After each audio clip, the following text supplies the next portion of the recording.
Esse é o canal da Clínica Gestão Integral da Vida. Nós estamos falando sobre um retardo mental ou a deficiência intelectual do DSM-5. Vamos lá. Características associadas que apoiam o diagnóstico. A deficiência intelectual, isso segundo o DSM-5, porque lá no CID-10 ele é retardo mental, né? Então, a deficiência intelectual é uma condição heterogênea com múltiplas causas. Ela não é uma condição homogênea. Homogênea, se fosse uma condição só, mas ela interfere, a deficiência intelectual interfere em outras comorbidades ou ela é interferida também.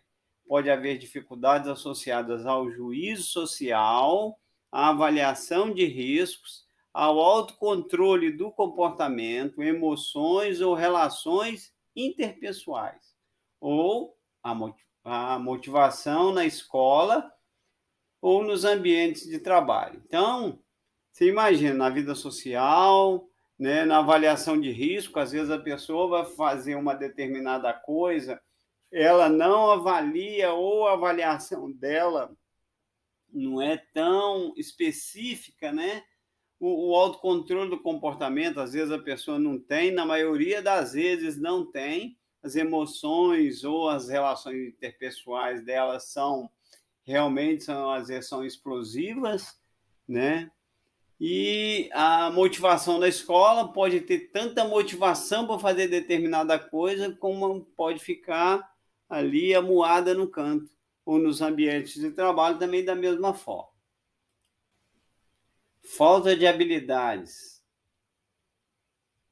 de comunicação pode predispor a comportamentos disruptivos ou agressivos. A credulidade costuma ser uma característica envolvendo ingenuidade em situações sociais e tendência a ser facilmente conduzido pelos outros.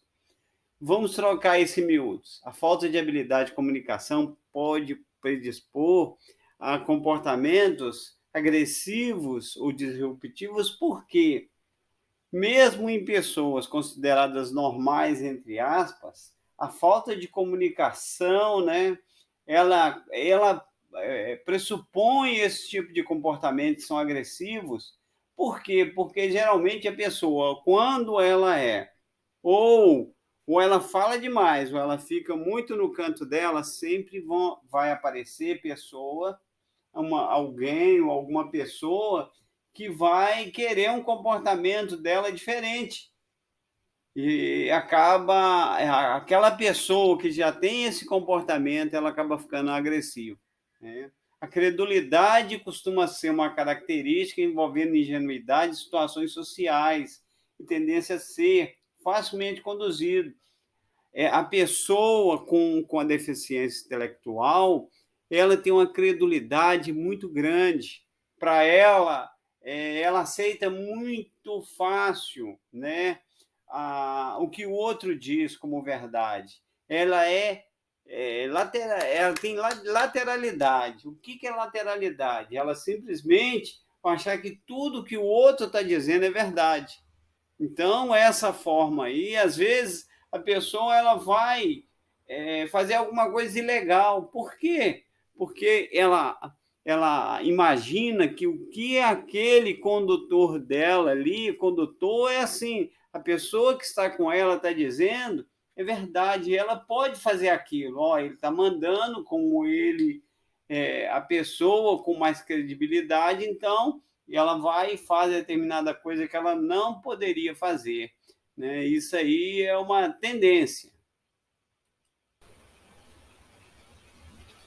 Credulidade e falta de consciência sobre os riscos pode resultar em exploração por outros e possível vitimização, fraude, envolvimento criminal não intencional, falsas confissões e risco de abuso físico e sexual. Esses aspectos associados podem ser importantes em casos criminais. né? Como nós tínhamos dito no outro quadro, né? Sobre a credulidade.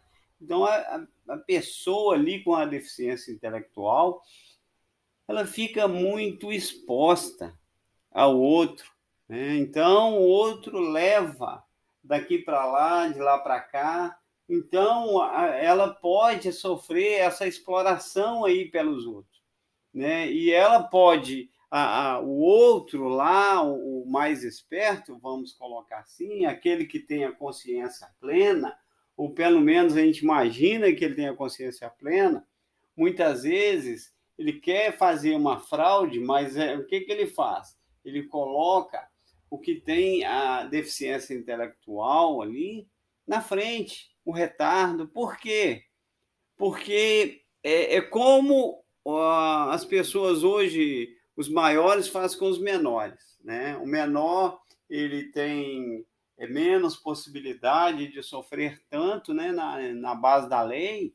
Aí o que eles fazem? E quando se comete um crime junto com o menor e geralmente joga a culpa no menor, porque o menor vai ficar menos tempo preso, o menor, aliás, ele não pode ficar preso, ele vai ficar num regime socioeducacional, então isso faz com que aqueles criminosos eles façam isso. Então é muito importante que quando a pessoa ela tenha um comportamento, né, tá vendo que a pessoa tem transtorno, então tem que ter um máximo de cuidado para que ela não fique ali exposta, para que ela não seja envolvida nesse tipo de coisa, né? Porque pode ser envolvida, e principalmente em relação a abuso físico e sexual. Ah, mas é um menino. Sim, mas o que nós temos visto é que muitos pedófilos, até crianças, até meninos, eles abusam. Continuando, pessoas com diagnóstico de deficiência intelectual, com transtornos mentais comórbidos, apresentam risco de suicídio. É muito importante essa fala aqui. Elas pensam em suicídio, fazem tentativas suicidas e podem morrer em decorrência delas. Por quê? Porque o cérebro de uma pessoa com deficiência intelectual, ele é diferente de uma pessoa com a consciência. A pessoa, ela, quando ela tem uma pessoa consciente, normal, entre aspas, ela tem um período ali que ela entra em depressão, que ela pensa em suicídio, mas sempre tem alguma coisa que traz ela de volta. Mas a pessoa que tem o transtorno, né, do retardo, da deficiência intelectual, ela, a maioria das vezes, ela pensa em suicídio, principalmente que ela sofre muito preconceito. Então, tem que tomar muito cuidado, tem que estar sempre ali, fazendo com que a autoestima dessa pessoa esteja sempre alta, para que ela tire esse pensamento de suicídio, né? Continuando aqui, assim é essencial a investigação do pensamento suicida no processo de avaliação em decorrência da falta da consciência de risco e perigos. Taxas de lesões acidentais podem ser elevadas. Então, essa última parte aí é para o profissional. O profissional ele vai investigar. Porém, o profissional ele não está 24 horas com a pessoa. Ele não está ali na maior parte. Ele vai estar numa pequena fração de tempo com essa pessoa. Então, essa investigação também cabe às pessoas responsáveis pela pessoa que tem esse transtorno. Nós vamos falar agora sobre desenvolvimento e o curso da deficiência intelectual, também conhecida como retardo mental. Primeiro, ela pode ser associada a uma síndrome genética, que ela pode vir dos fenótipos dos pais, né?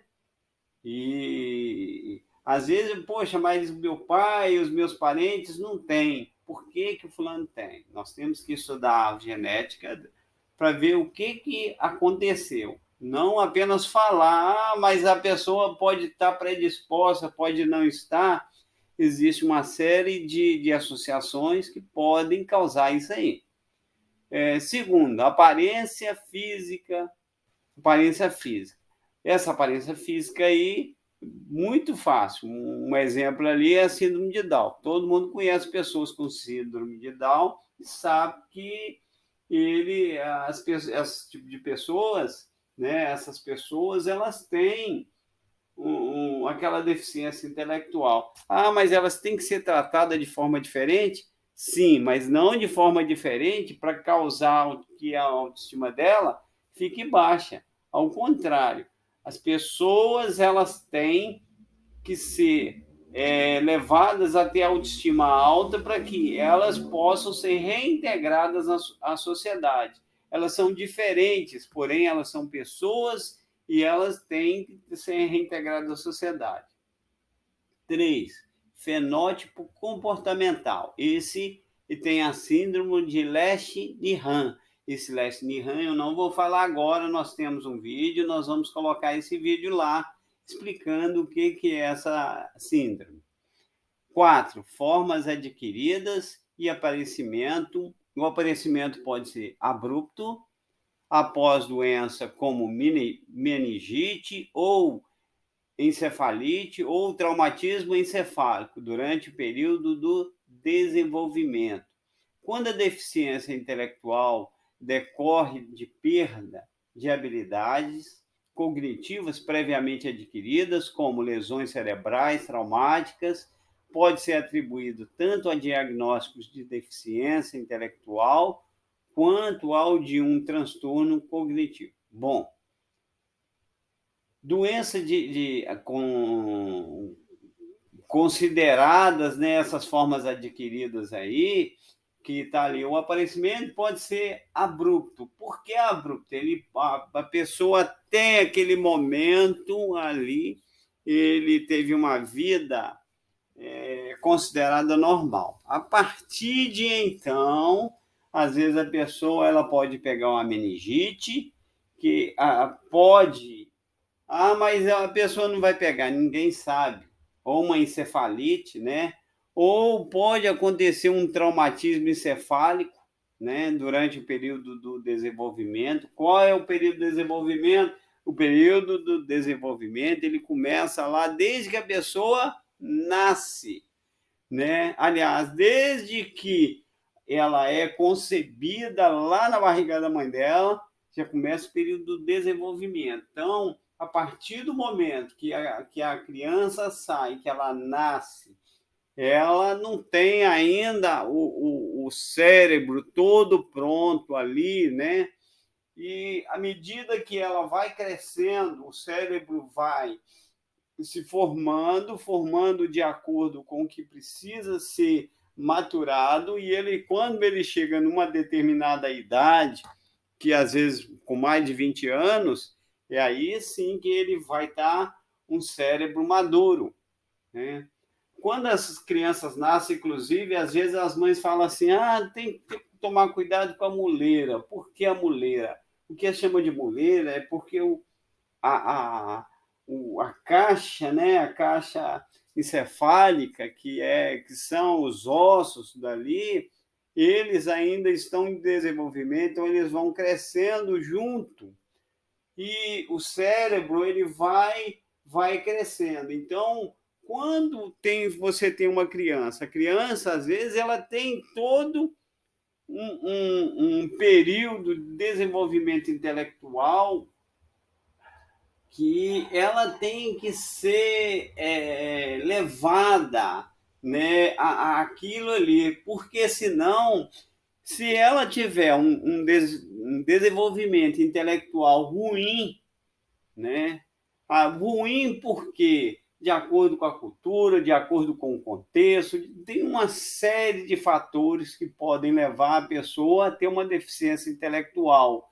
mesmo que ela não tenha uma predisposição, mas se ela estiver num determinado lugar, que ela ficar ali isolada, ela pode vir a ter uma deficiência intelectual. E isso é só um exemplo, né?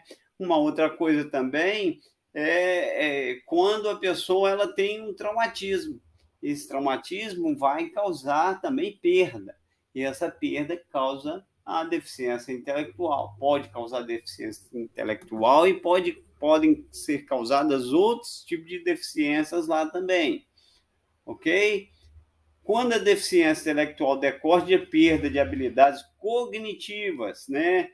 O que é cognitivos? Conhecimento e tudo, ali previamente adquiridas, como em lesões cerebrais traumáticas, pode ser atribuído tanto diagnóstico de deficiência intelectual como de transtorno neurocognitivo. Transtornos neurocognitivos é diferente, ele é uma deficiência, ele é parte da deficiência intelectual também, porém ele é diferenciado. Por quê? Porque a pessoa perde, às vezes, massa cefálica. Ok? Muito obrigado.